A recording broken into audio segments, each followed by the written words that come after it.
This video is about Canada's relationship with Israel.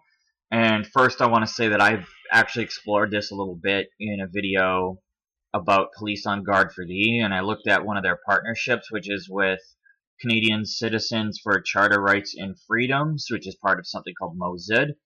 Now, I had spoken to Terry Hadar of Police on Guard for Thee, and I had attempted to ask her about MOZID. She thought I was talking about Mossad, probably misheard me, and that's the Israeli intelligence community, by the way. They're equivalent of the CIA.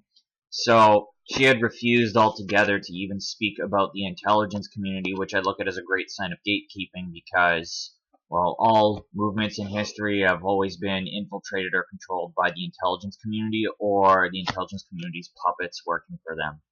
So moving forward now, I'm going to talk a little bit about Rebel News and Ezra Levant, and I've linked Ezra to Fraser Institute, where he had attended, which is one of the many organizations that is funded by something called the Atlas Network, an American think tank that is largely funded by the Koch family.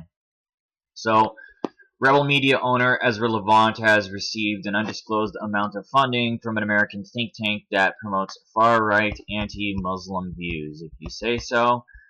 So basically as well, organizations like Rebel News and Anti-Hate Canada really just play off of each other like liberals and conservatives debating in the House of Commons.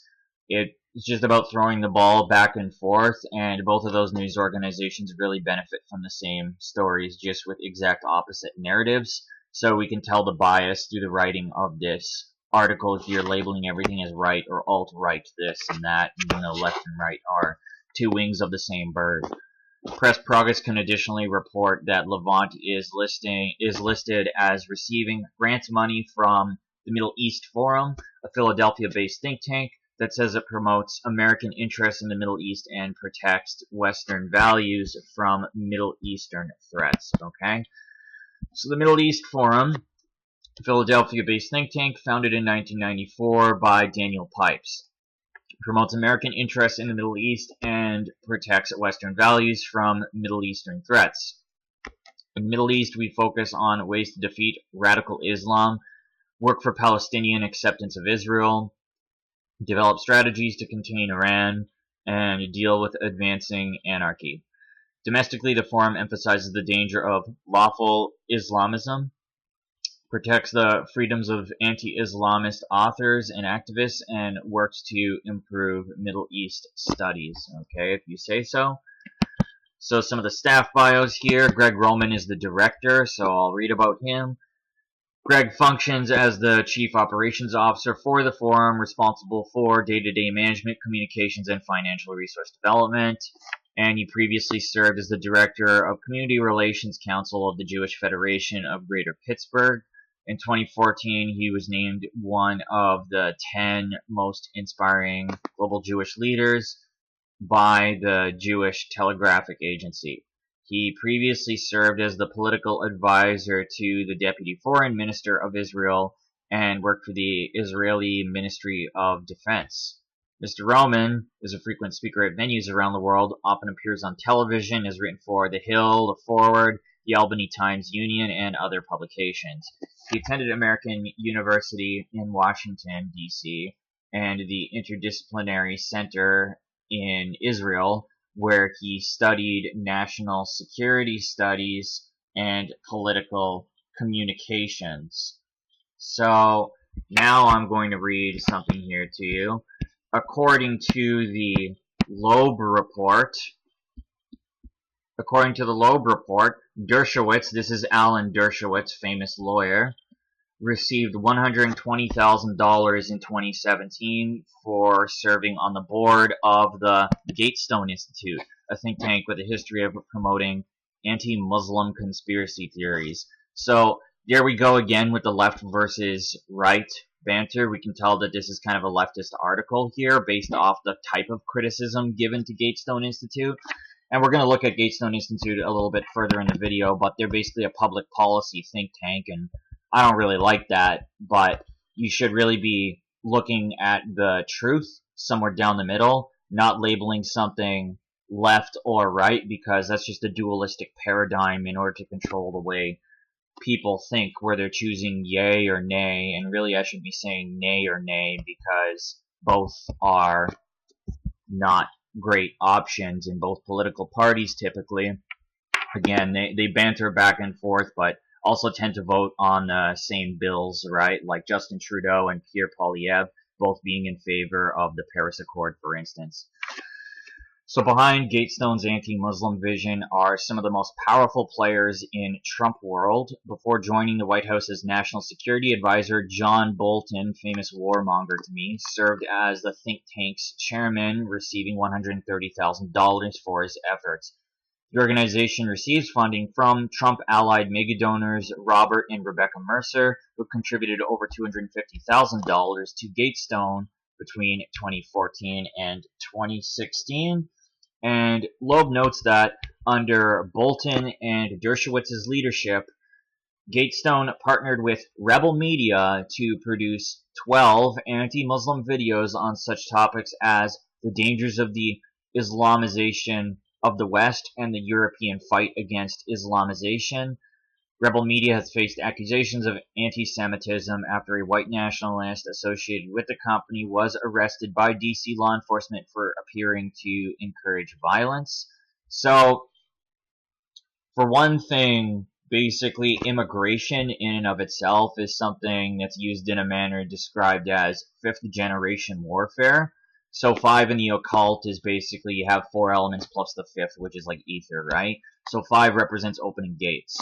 So that's the term basically for infiltration into a country, but the infiltration is not with arms or violent measures. What happens is you use immigration on a mass scale to create, say, housing problems for a country's citizens, or leaving people basically bankrupt due to employment favors given toward immigrants, especially in a very, for lack of better words, leftist country at the current time. And, Canada has always been pretty lax about its immigration policies, to my knowledge. So I'm not against immigration as a whole, but I am against the manner in which it's done, where a country has problems with its own citizens, however, they cater toward immigrants and keep flooding the country with refugees. And I'm quite sure both the US and Australia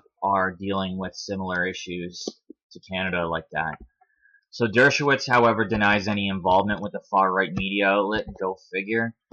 So now to read a little bit about Alan Dershowitz and who he is. So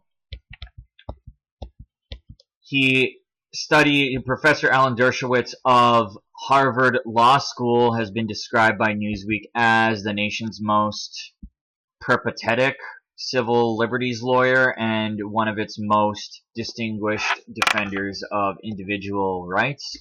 Time magazine, in addition to including him on the cover on the 50 Faces for the Future, called him the top lawyer of last resort in the country, a sort of judicial St. Jude. Business Week categorized him as a feisty civil libertarian and one of the nation's most prominent legal educators. He has been profiled by every major magazine, ranging from Life to Esquire to Fortune and to People and to New York Magazine. More than 50 of his articles have appeared in the New York Times Magazine book review op-ed pages. He's also published more than 100 articles in magazines and journals such as the Washington Post, the New Republic, Saturday Review, the Harvard Law Review, and the Yale Law Journal.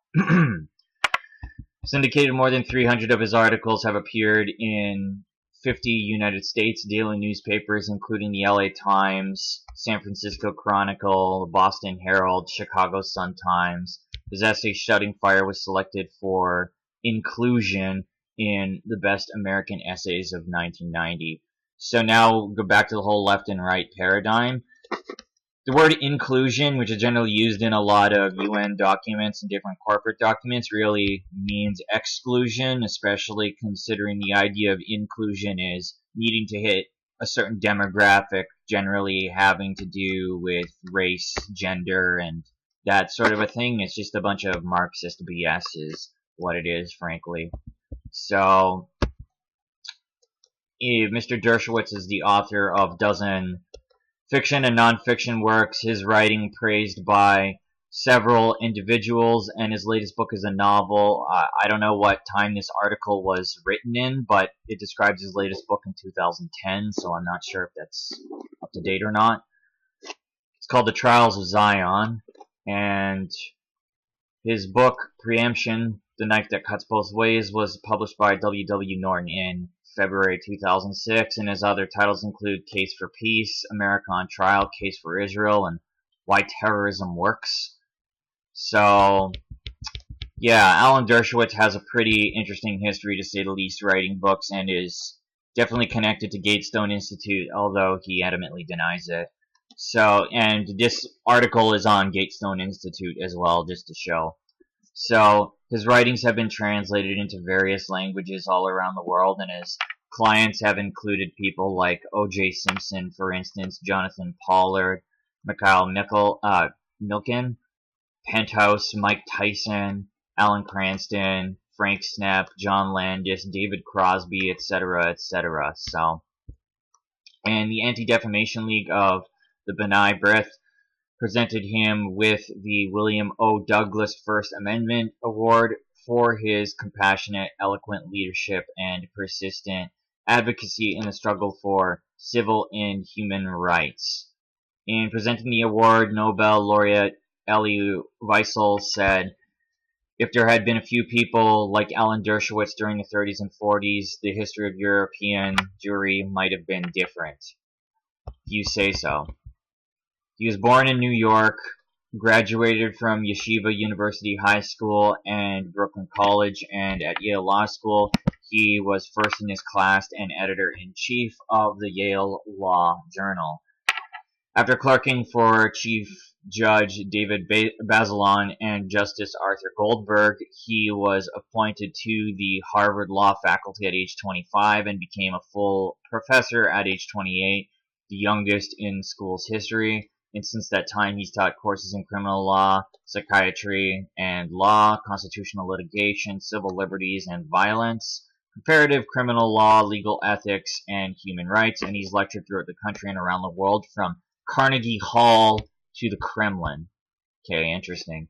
Yeah, the Carnegies are kind of like in the same echelon as the Rockefellers, Rothschilds. I know that they are somewhat responsible for railroads, in my understanding. I don't know too much about them, though. So, Gatestone Institute, a nonpartisan, not-for-profit international policy council and think tank, is dedicated to educating the public about what the mainstream media fails to report in institutions of democracy and rule of law, human rights, a free and strong economy, a military capable of ensuring peace at home and in the free world, energy independence, ensuring the public stay informed of threats to our individual liberty, sovereignty, and free speech, if you say so. And Gatestone Institute conducts national and international conferences, briefings, and events for its members and others, with world leaders, journalists, and experts analyzing, strategizing, and keeping them informed on current issues, and where possible, recommending solutions. Whatever you say. Gatestone Institute will be publishing books and continues to publish an online daily report, GatestoneInstitute.org, that features topics such as military and diplomatic threats to the U.S. and our allies, events in the Middle East and their possible consequences, and the transparency and accountability of international organizations. So Nina Rosenwald is the president of this organization, and we are going to look at her background. Supposedly a human rights activist, and she's a founder and president of Gatestone. She's been a lifelong defender of American principles of liberty, freedom of speech, and peace through strength. Her work supports the rights of religious minorities, pro-democratic institutions, and women around the world. She also serves on the boards of human rights in China, Middle East Forum, which I had just covered, and the Committee for Accuracy in Middle East Reporting, the National Committee on American Foreign Policy, and the Institute for National Security Studies. She's a member of the Council on Foreign Relations, founding member of the Board of Regents for the Center of Security Policy, and a former member of the National Board of American Israel Public Affairs Committee. Interesting to see how tight the U.S. is with Israel as well. And also, so the Council on Foreign Relations I refer to as a roundtable organization surrounding the United Nations, where, so when I say roundtable, I mean different organizations that surround the United Nations and their goals, and that would include things like the Bilderberg Group, Trilateral Commission, and the Council on Foreign Relations, for instance. So something that I find interesting about Gatestone Institute is that Tom Quiggin, there's a little entry written on here, and Tom Quiggin was present during the truck convoy, and I'm not too familiar about his career prior to that, if I'm honest with you. Just a little bit about his background. It says he's a former military intelligence officer, former intelligence contractor for the Royal Canadian Mounted Police, and a court-appointed expert on jihadist terrorism in both the federal and criminal courts of Canada. He's the author of Submission, The Danger of Political Islam to Canada, with a Warning to America, written with co-authors Tahir Gora, etc., etc., with a foreword by Rahil Raza. The book is available on Amazon.com in both paperback and Kindle versions.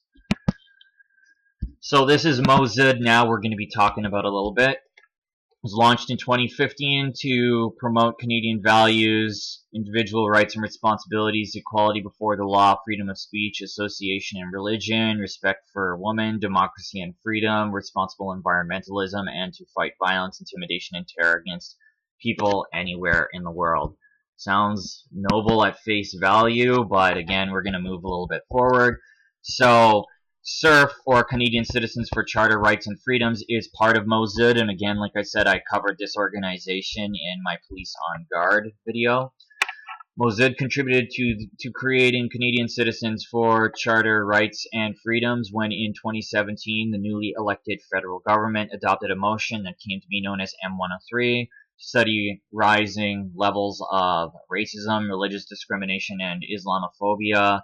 A national conference was held in Toronto to study the implications of M103, the use of the undefined term Islamophobia, and the consequent chill that it portends if criticism of Islam is considered unacceptable and punishable by law. All religions are subject to criticism, and both freedom of religion and freedom of speech need protection.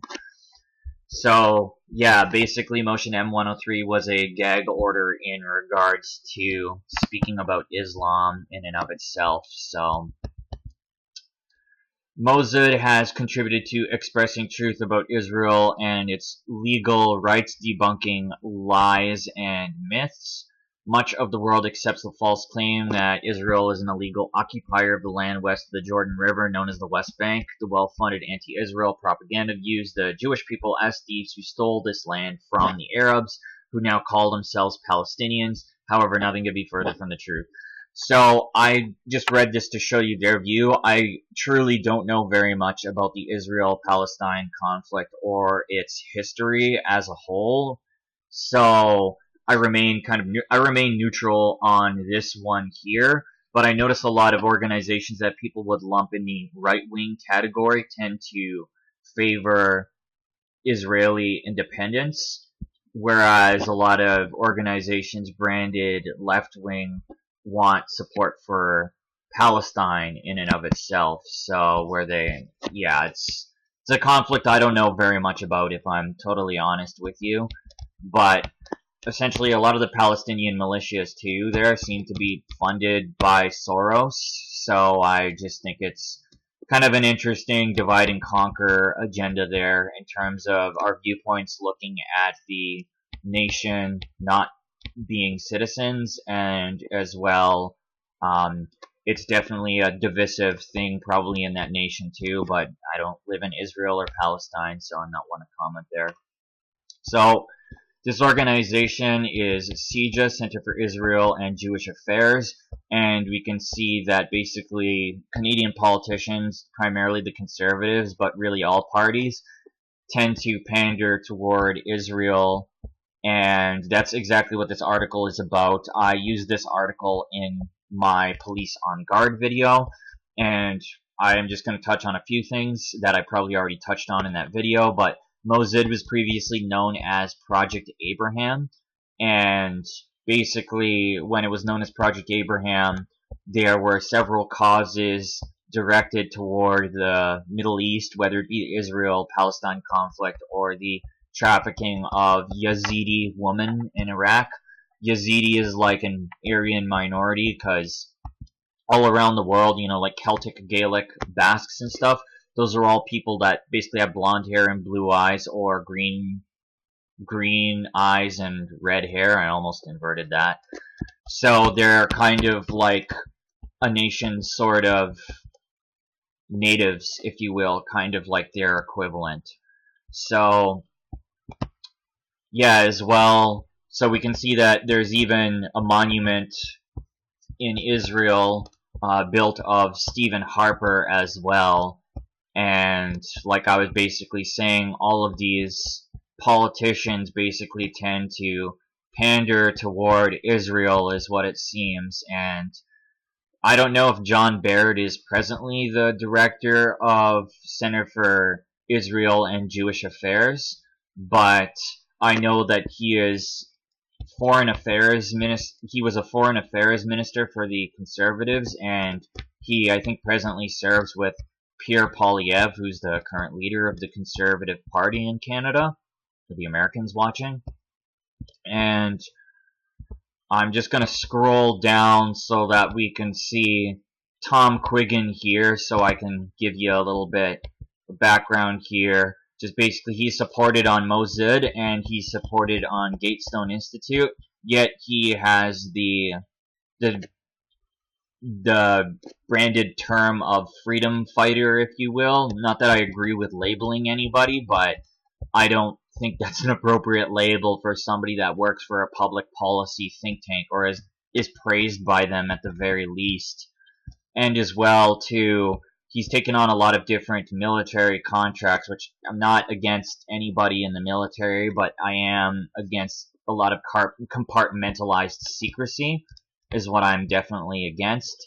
And I'm against a country screwing over its own people, and especially putting other nations first. So, yeah, that's basically the gist of this article here. So I'm just going to go over a couple things here. Is some of the directors of Mossad Freedom Foundation. So Irving Weisdorf, I'm not sure how you pronounce that. He seems to be the main director there. And then Canadian Citizens for Charter Rights and Freedoms. We're going to look at some of the people here and read about them. So a group of Canadians from many religious and ethnic communities. Many of us have long histories as human rights advocates, and we believe in Canadian values, the rule of Canadian law, and we believe in freedom of expression. So we're going to start off with retired Major Russ Cooper. He was retired from both the Royal Air Force and Air Canada. In his military career, he was a decorated CF-18 combat pilot and served in several staff positions as a director of major capital acquisition projects. In the civilian aviation sector, he complemented service as an international airliner pilot with national responsibilities in the field of post 9/11 civil aviation security, and he's published internationally in this latter area. And then we have Irving Weisdorf, founding member, board vice chair, founder and president of Mossad, and past president of Canadian Anti-Semitism Education Foundation. He's a successful Toronto businessman who counts among his employees Muslims, Christians, Hindus, Jews, and atheists who are of diverse ethnic backgrounds. So, and he apparently opposes critical race theory here, so I'm reading. And then we have Valerie Price, who I actually mentioned in my Action for Canada video, so I guess I'll be leaving a link for that in the description as well. Valerie Price is the co-founder of Action for Canada. She's the director of ACT for Canada, which is comprised of a group of Canadians from many religious and ethnic communities who have long concerned themselves with issues of Canadian rights and unity. Many have long histories as human rights activists, and all believe in freedom of expression and the equality rights of all Canadians. In recognition of our work, Valerie was inducted into the Knights of Malta in October 2015 in Rhodes, Greece. So yeah, basically everything I've managed to trace seems to lead its way to either the Jesuit order, otherwise known as the Society of Jesus, or the Knights of Malta, also known as the Hospitallers, and about 70 different other names at the very least.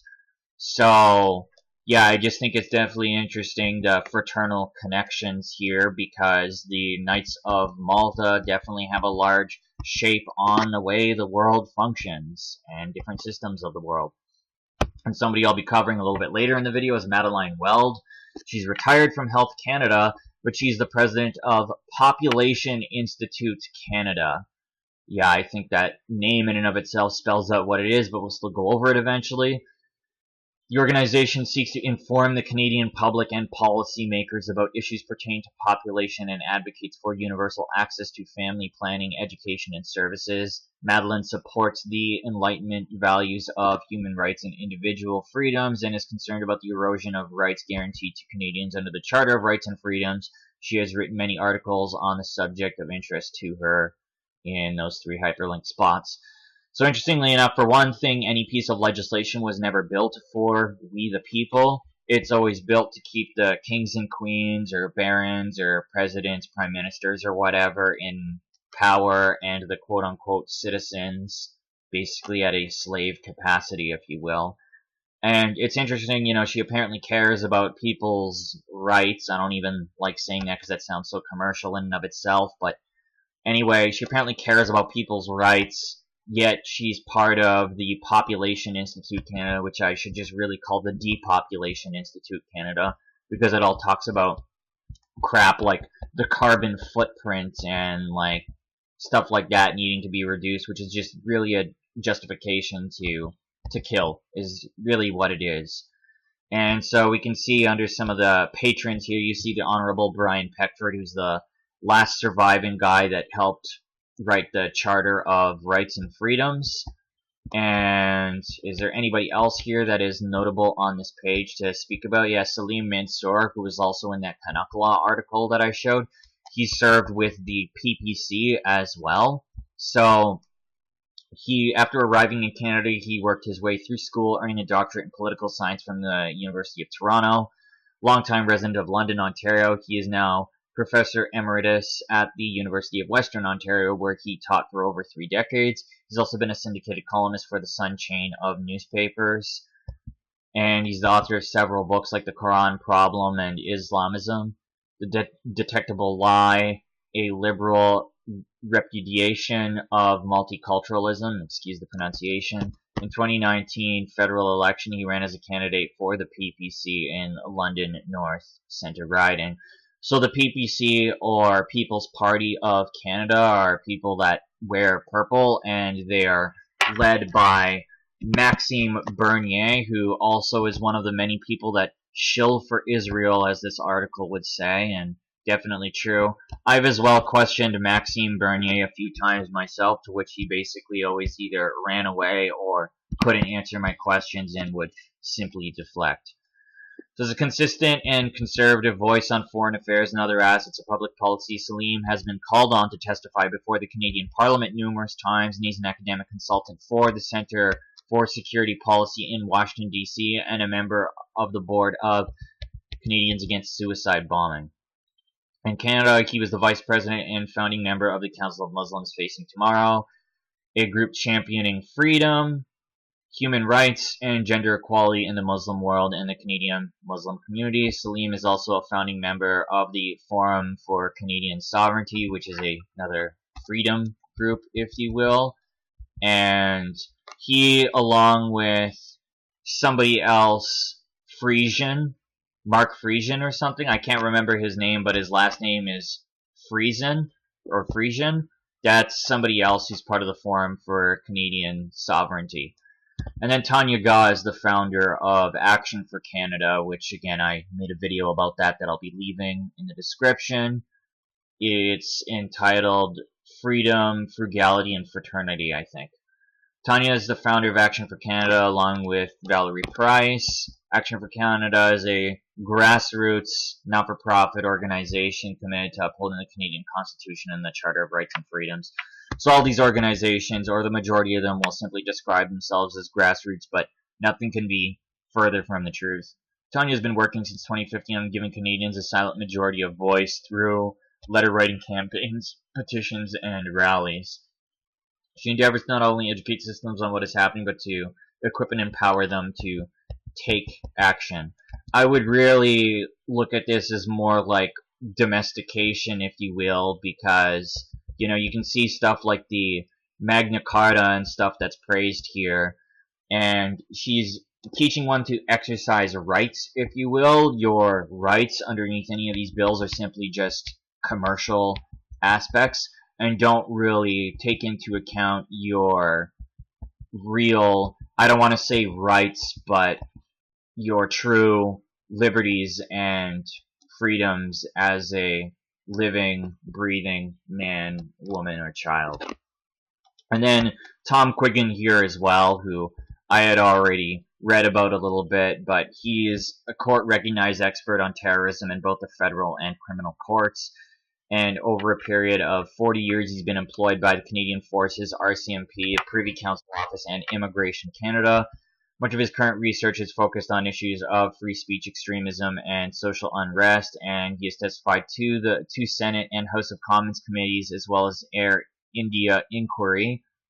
And he's a sole author on the book on national security intelligence requirements.